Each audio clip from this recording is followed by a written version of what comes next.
Look what we have here. Boys, the farm girl who thinks she can play hero, Beckham Whitmore III's voice carries across the oak grove with the casual cruelty of someone who has never faced consequences. 20 feet above the forest floor, Marlo Brennan dangles from a makeshift noose. Her nurse's scrubs torn and dirt-stained. Blood trickling from a gash on her temple. The rope bites into her neck as her feet kick desperately at empty air. Below her, 3 teenagers in pristine Whitmore Academy uniforms stand in a loose circle. Beckham holds up his iPhone, recording with steady hands. 47 seconds, Sterling Ashford announces, consulting his expensive Swiss timepiece. That's how long the human brain can function without adequate oxygen flow before permanent damage begins. Thaddeus Cromwell circles the tree trunk like a predator, his lacrosse stick tapping against the bark. Think she'll last longer than the last one? But Marlo Brennan is not struggling in the chaotic, panicked way her attackers expect. Despite the pressure building in her skull, her movements are controlled, deliberate. Her gray eyes, already beginning to redden from burst capillaries, scan the canopy above with methodical assessment.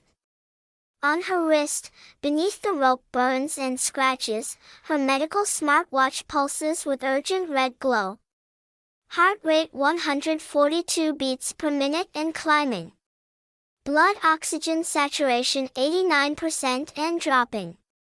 But the device isn't just monitoring her vital signs, it's transmitting them across 15 m of Connecticut countryside to the wrist of the man who has shared her bed for the past 5 years. 12 minutes before this moment, Marlo had been doing what she did every Tuesday after her night shift at Hartford County General Hospital. The autumn morning was crisp, and the fence line between her family's small farm and the sprawling grounds of Whitmore Academy needed attention. She moved along the weathered posts with efficient grace, her tool belt jangling softly. At 28, Marlo carried herself with the quiet confidence of someone who had seen humanity at its most vulnerable. 5 years of emergency nursing had carved patience and precision into her bones. Her hands, scarred from a childhood accident involving her father's hay baler, moved with steady certainty whether starting on floor or mending fence. The Brennan farm wasn't much compared to the manicured lawns of Whitmore Academy next door. 40 acres of pasture, a century-old farmhouse that creaked in winter storms, and a red barn that listed slightly to the east. But it was theirs. Marlo's husband, Garrett, was somewhere above the clouds in his medical helicopter, racing to extract a construction worker from a collapsed building site. The smartwatch on her wrist was more than a fitness tracker, it was a lifeline connecting her to the man who had taught her that love could be both tender and tactical.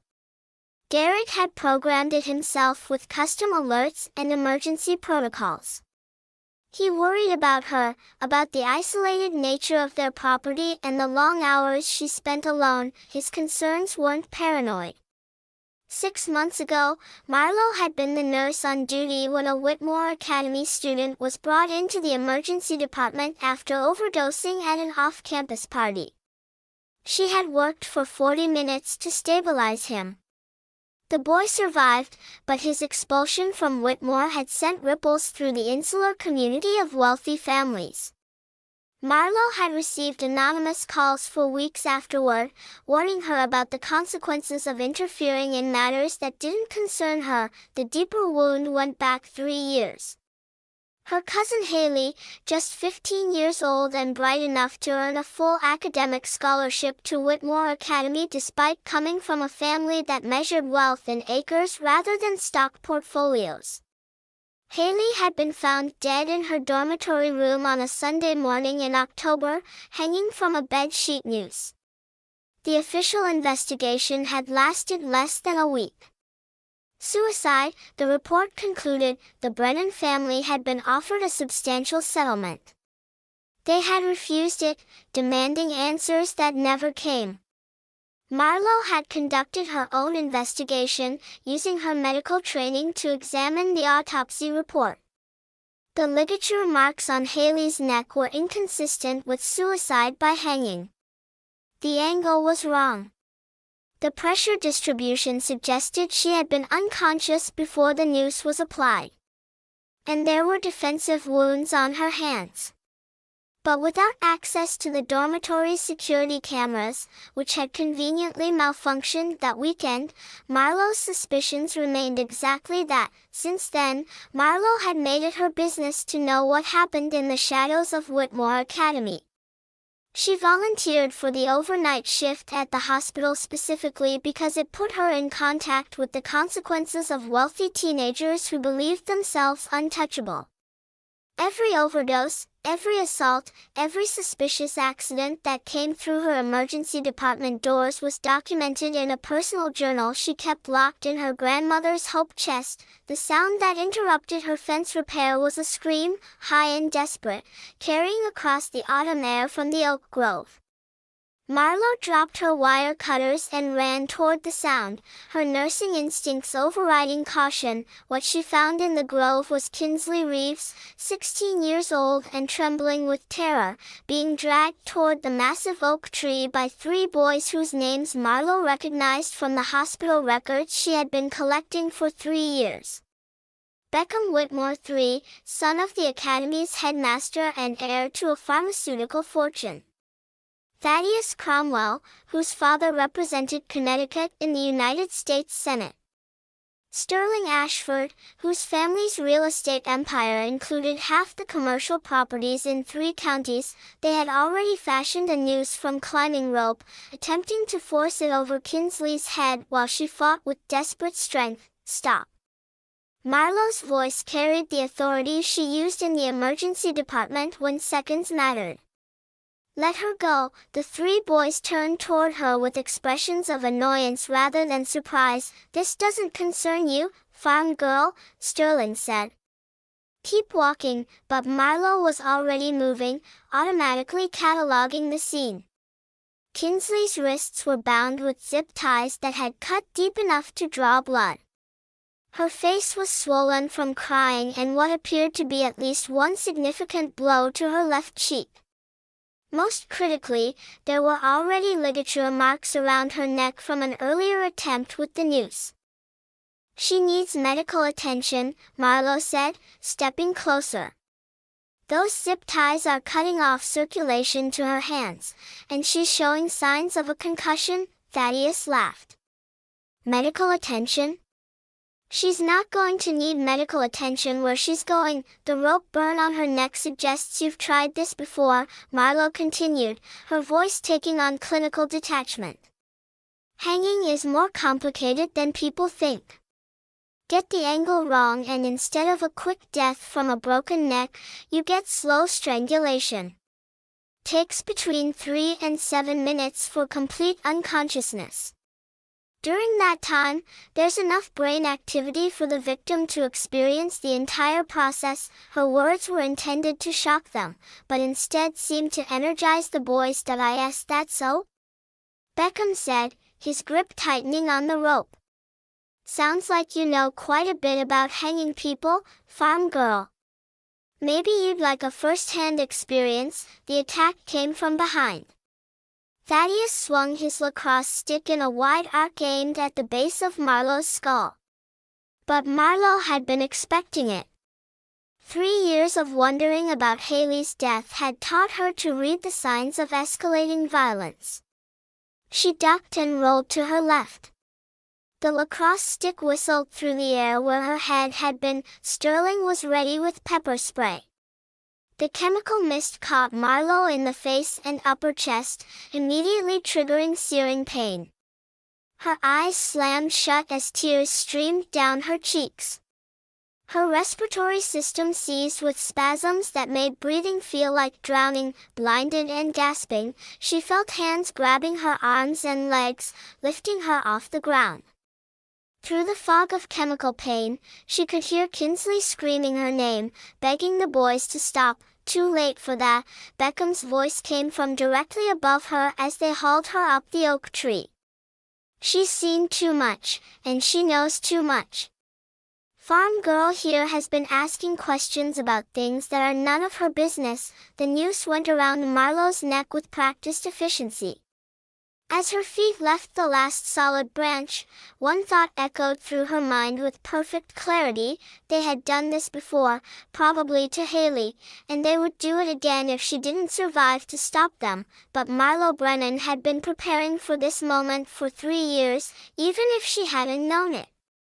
Her right hand found her smartwatch, fingers moving across the interface with muscle memory. 3 quick taps, then a long press, then a pattern of short and long vibrations that spelled out a message in the modified Morse code she and Garrett had developed. Tree 47 emergency. Tree location. 47 seconds to critical action point 15 miles away, flying at 3,000 feet above Route 9, Garrett Brennan felt his own smartwatch vibrate against his wrist with a pattern that made his blood freeze in his veins. Hanging from the oak tree, Marlo forced herself to stop struggling chaotically. Instead, she began to breathe in the controlled pattern she had learned from a trauma surgeon who had survived waterboarding during his military service. 4 seconds to inhale through her nose, 7 seconds to hold the breath, 8 seconds to exhale through pursed lips. The technique activated her parasympathetic nervous system, slowing her heart rate and reducing her oxygen consumption while maintaining consciousness for as long as possible. 47 seconds. That's how long she had to survive. 20 feet below, Kinsley Reeves had stopped screaming.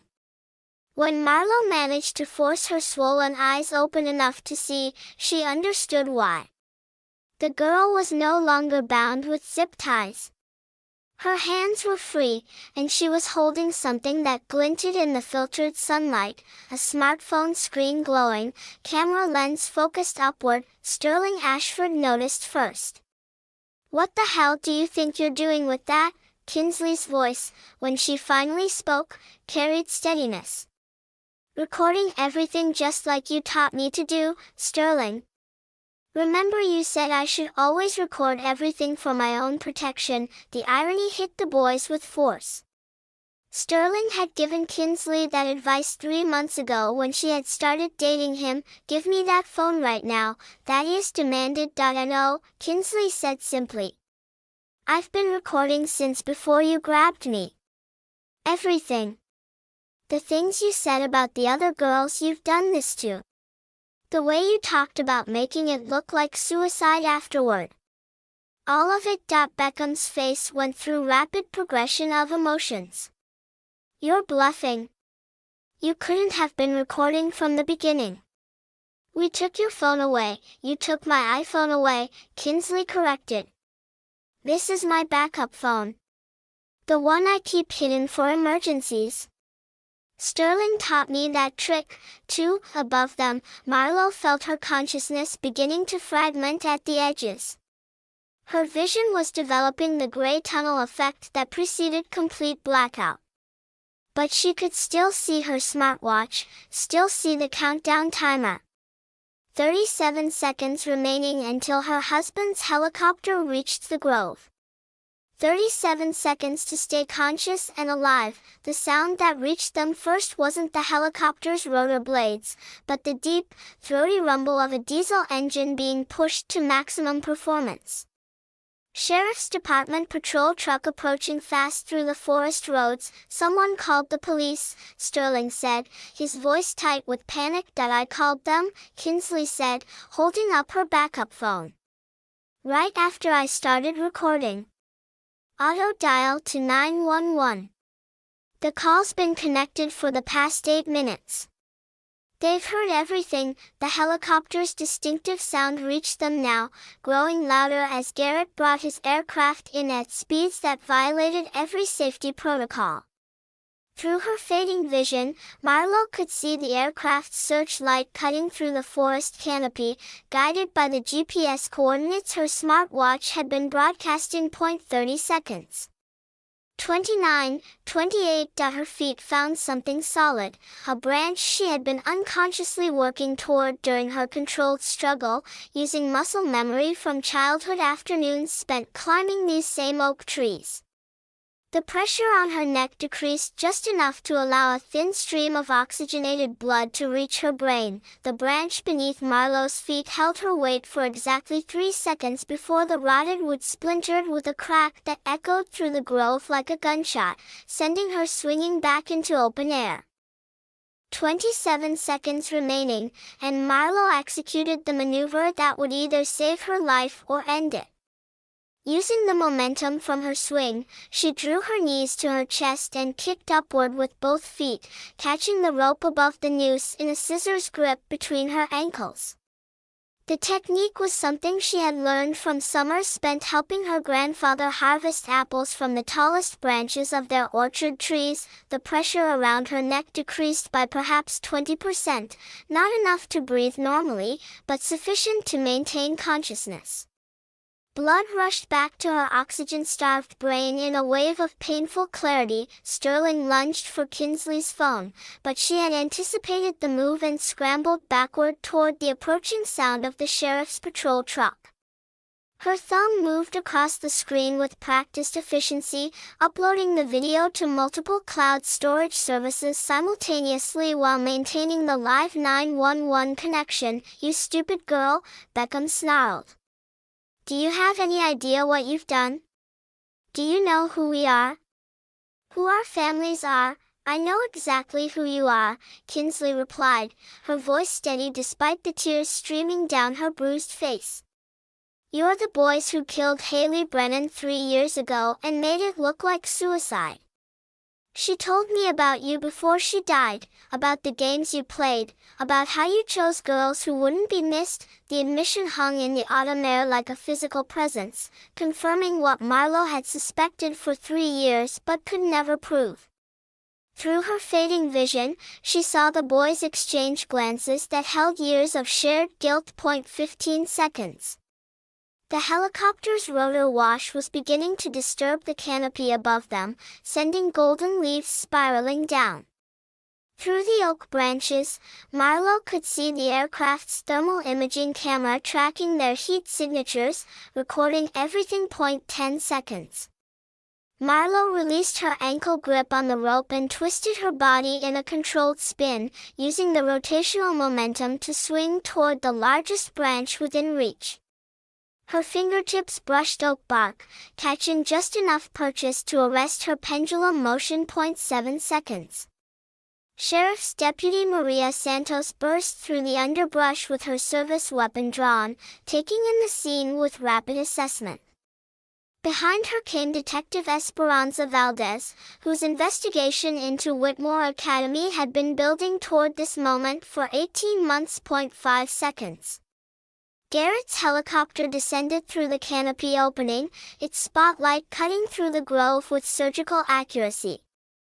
The aircraft's external speakers crackled to life with his voice, calm and professional despite the personal stakes. 3 seconds. Marlowe's feet found the massive horizontal branch that had supported generations of tire swings and childhood adventures. She pulled the noose over her head with movements made clumsy by oxygen deprivation. 1 second. The rope, suddenly relieved of her weight, snapped upward into the canopy where it caught among the highest branches. 0.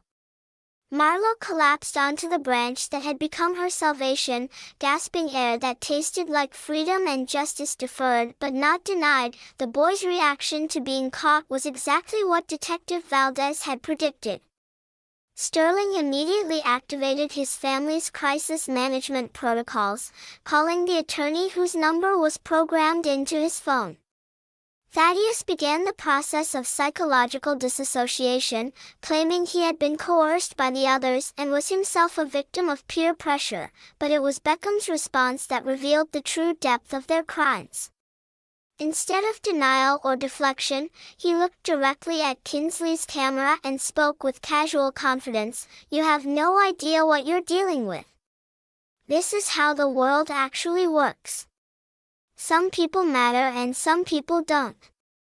Haley didn't matter. This farm girl doesn't matter. You don't matter. But we do because our families built this state and everything in it. The confession was more complete than Detective Valdez had dared hope for. But it was what came next that transformed a simple assault charge into something that would reshape the criminal justice landscape of Connecticut. Besides, Beckham continued, apparently oblivious to the fact that his words were being recorded by multiple devices simultaneously. It's not like we haven't done this before. Remember Marcus Webb, Sarah Chen, that scholarship kid from Bridgeport whose name I can't even remember? They all learned the same lesson Haley learned. Deputy Santos stepped forward with handcuffs. Beckham Whitmore, you are under arrest for attempted murder, conspiracy, and accessory to multiple homicides. You have the right to remain silent, but apparently you've chosen to waive that right in the most spectacular fashion possible. The medical evacuation of Marlo took 17 minutes. Her injuries were severe but not permanent, ligature marks around her neck that would fade within weeks, chemical burns from the pepper spray that responded well to saline irrigation, and traumatic stress that would require months of therapy.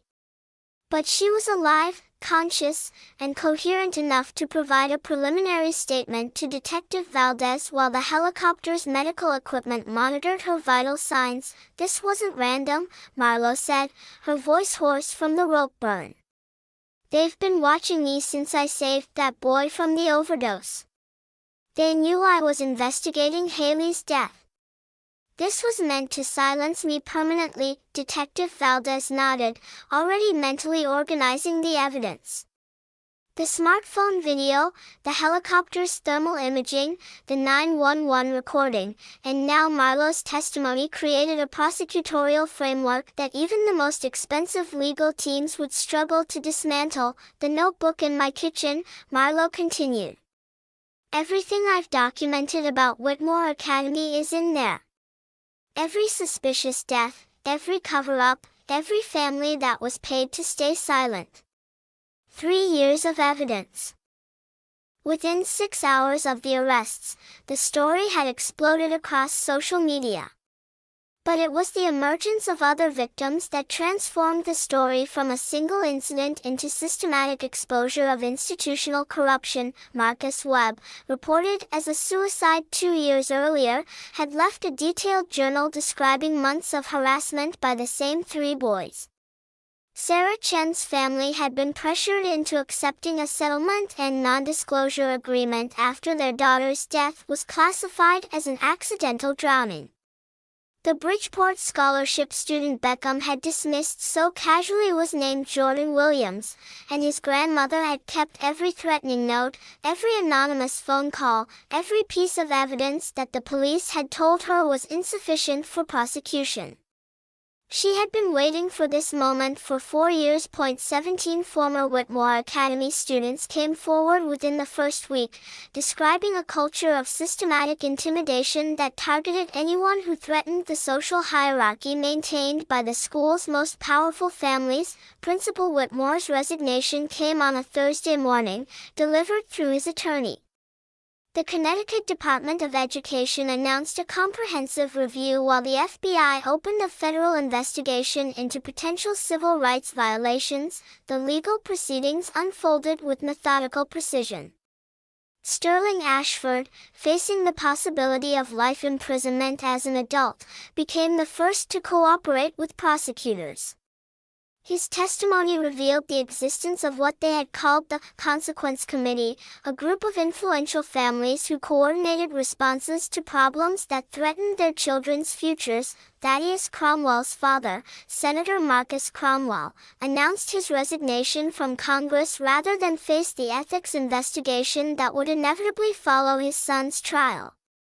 The Cromwell family's political dynasty collapsed in less than a month. Beckham Whitmore III received a sentence of 25 years to life for multiple counts of murder in the second degree. His father's pharmaceutical empire lost 60% of its stock value within 6 months as federal regulators began examining the company's clinical trial data with scrutiny, but perhaps the most significant change was the establishment of the Haley Brennan Foundation, funded initially by the settlements that families finally felt safe to pursue. The foundation provided legal advocacy for families whose children had been victimized by institutional power structures. Marlo returned to work at Hartford County General Hospital 3 months after the incident, her neck scars barely visible beneath the collar of her scrubs. She had developed what trauma specialists called hypervigilance, but rather than limiting her effectiveness, the condition seemed to enhance her ability to read the subtle signs of distress in her patients. She was working the overnight shift on a Tuesday in December when her smartwatch vibrated with an incoming message from an unknown number. The text was brief: "The committee sends its regards." What happened to those boys was regrettable, but necessary adjustments have been made. The system is more resilient than you imagined. Marlo showed the message to Detective Valdez, who had expected something like this. The prosecutions had dismantled one network of influence, but had apparently awakened something larger and more sophisticated in response. "This isn't over," Valdez said, studying the message. "What we accomplished here sent a message, but it also drew attention from people who prefer to remain invisible." That evening, Marlo stood beside Haley's grave in the family cemetery, placing fresh flowers on a headstone that now seemed less like a memorial to defeat and more like a monument to eventual justice. Her phone buzzed with another unknown number. This time a voice call. The voice on the other end was electronically distorted but somehow familiar. "I know what really happened to Haley," the voice said. "I know why she was killed, and I know who ordered it. But I can only tell you in person, and I can only meet you alone." Marlo looked across the cemetery toward the lights of Whitmore Academy, where new students were already settling into dormitories that had been thoroughly searched and monitored by federal agents. The immediate threat had been neutralized, but the system that had created that threat was adapting, evolving. "There are some fights that don't end when you win them," she said to Garrett later that night. "They just move to different battlefields, then we'll fight them on the new battlefield," he replied, his hand finding hers. "But this time, we'll know what we're fighting, and we won't be fighting alone." Outside their window, the oak grove stood silhouetted against a sky full of stars, its branches reaching toward possibilities. The rope was gone, cut away by federal agents as evidence. But the tree remained as a monument to survival and the kind of justice that sometimes required ordinary people to risk everything. The war against institutional corruption had claimed its first major victory. But wars, Marlo understood now, were won not through single battles, but through sustained commitment to fight each new engagement with the same determination that had carried her through 47 seconds of hanging from an oak tree while refusing to surrender. The next morning brought an unexpected delivery, a manila envelope wedged between their screen door and the weathered wooden frame. Marlo's name was written across the front in handwriting that made her breath catch. She recognized the careful script from birthday cards and Christmas letters that had stopped arriving 3 years ago. Haley's handwriting. Inside was a single photograph that had never appeared in any investigation file. Haley, alive and smiling, standing next to a young woman whose face was partially obscured by shadows, but whose nurse's badge was clearly visible. On the back in that same familiar script was a date from 2 weeks before Haley's death and a message: "Some secrets are worth dying to protect. Others are worth living to reveal. The choice was always yours, Marlo. It always has been." The photograph trembled in her hands as she realized that Haley's death hadn't been the end of her investigation into Whitmore's crimes. It had been the beginning of something far more complex, a carefully orchestrated plan that had required 3 years to reach fruition and had always been intended to culminate with Marlowe hanging from that oak tree, because some battles, she understood now, required martyrs who were willing to survive.